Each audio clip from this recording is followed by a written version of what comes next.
there anything that you're currently working on as far as your artistry to take it to the next level, or anything that you're currently struggling with? Yeah, and musically, changing direction a little bit, I'd say. I want to kind of move to the edge of R&B, and I want to go back to the guitars a little bit more. So a lot of my songs are quite heavy synth, quite heavy. As you heard, disco references and stuff like that, which I love and I think is great. But I think artists should always be evolving and changing and moving. And I think the next batch of tunes will be a little bit more less traditional R&B, Okay. less runs and stuff like that, more guitars, but still R&B. Okay. I'm not going away. Don't leave us. No. We like the R&B. Yeah. We like it. Yeah, not going away completely, but just changing little elements. Right. More guitar, bit more spacey kind of stuff. But yeah, I'm still quite early in that. To be honest, I've got a couple of demos. We haven't really worked out the next steps, but yeah, I think artists should always be looking to just evolve and change step by step. It's good to evolve, and I like how R&B is evolving anyway. Because you can still have that R&B influence, but make it a dance and an upbeat. Well, a lot of the American stuff is kind of leading the way. It's like Soul of Sir and Lucky Day and people like that. Yeah. They're all coming out of LA, aren't they? I think UK R&B's got a lot to be said for it, though. It's catching up. Yeah. We've got some really good artists coming out of the UK.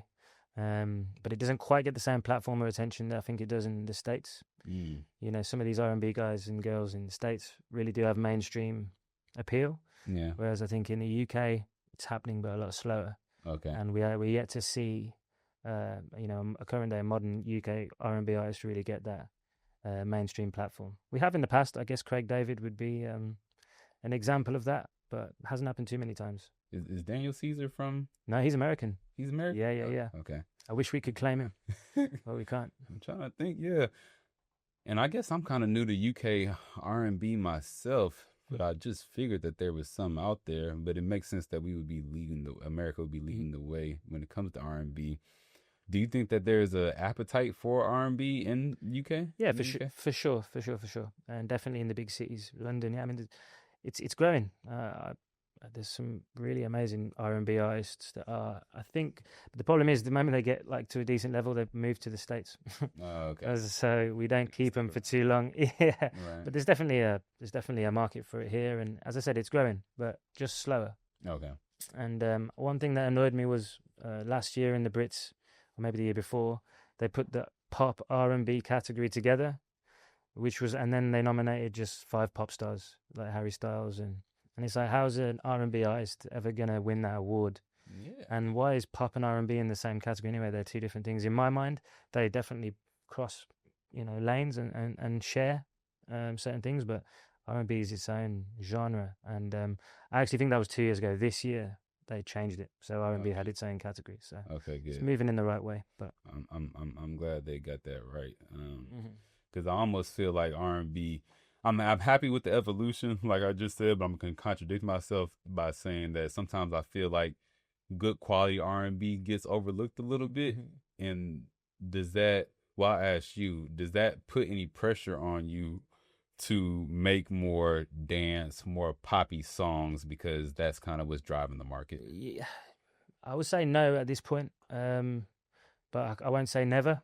Yeah. Because at this point, I'm still very much working on an independent basis with a small independent label with all R&B artists, actually. Nice. Yeah, some rappers in there as well. So we're kind of just doing our own thing for now. And we're not really yet at a point where there's too much pressure to go out and make like a hit or a top 10. If I get lucky enough to be in that kind of situation, then who knows, possibly. Yeah. But for now, I'm just still interested in doing my own thing and finding my own lane and finding my tribe, finding the people that want to listen to my music and come and see me do gigs. So not yet, right. I wouldn't say. And hopefully, I'd like to think, no, I would always stay true, but hard to say 100%. Yeah. And I would think that slow growth is better anyway than trying to just catch a spark to chase a spark, and then now you've chased something and become something that maybe isn't authentic to you, that wouldn't last as long as you just developing your fan base as you've been doing. Yeah, 100%. And I'm actually a bit scared of that idea of once you do one thing, you have to then just keep doing that same thing over and over again. I find that's really boring, and I see it happen. It happens a lot.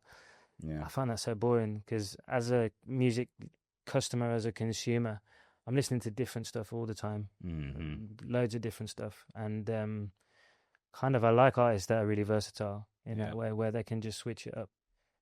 So I'd like to think that I'm going to keep moving around.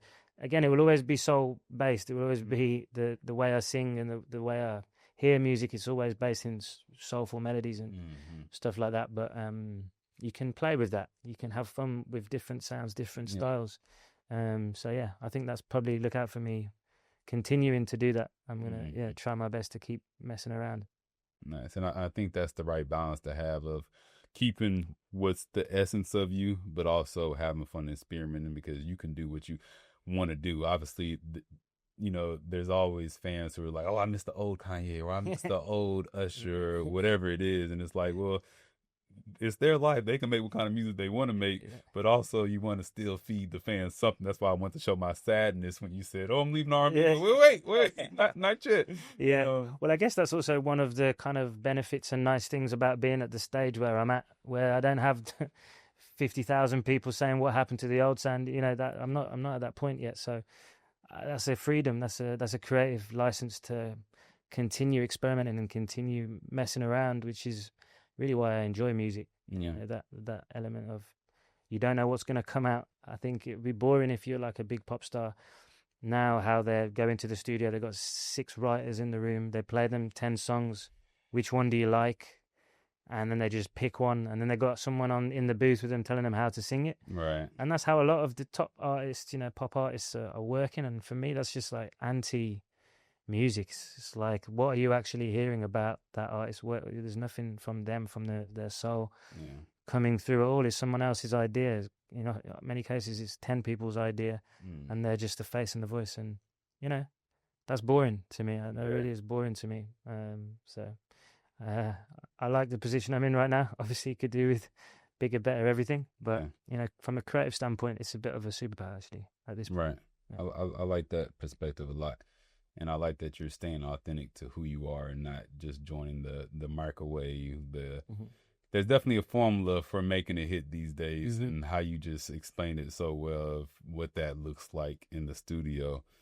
That saddens me as a music lover, because I just want to hear the artist and not have them find someone that's popping on social media and be like, okay, we can make you to a star. Yeah. Here's the songs that would go crazy on Billboard Top 100. So I'm happy that you're staying true to yourself, and I hope that you continue to stay true to yourself and make that type of music that you want to make. I'll do my best.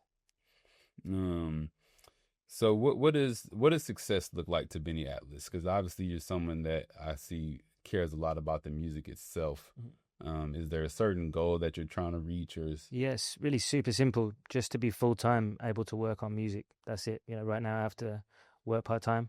And for me, success is really simple. Being able to do it full-time and be able to do that for a very long time. So anything on top of that would be a huge bonus. But yeah, if I'll be honest with you, success is having a strong core fan base that will come up and buy the music, buy the tickets, and that will sustain me to be an old man, which is, you know, doesn't sound like a lot, but that's actually really hard. Yeah. That's hard to do that.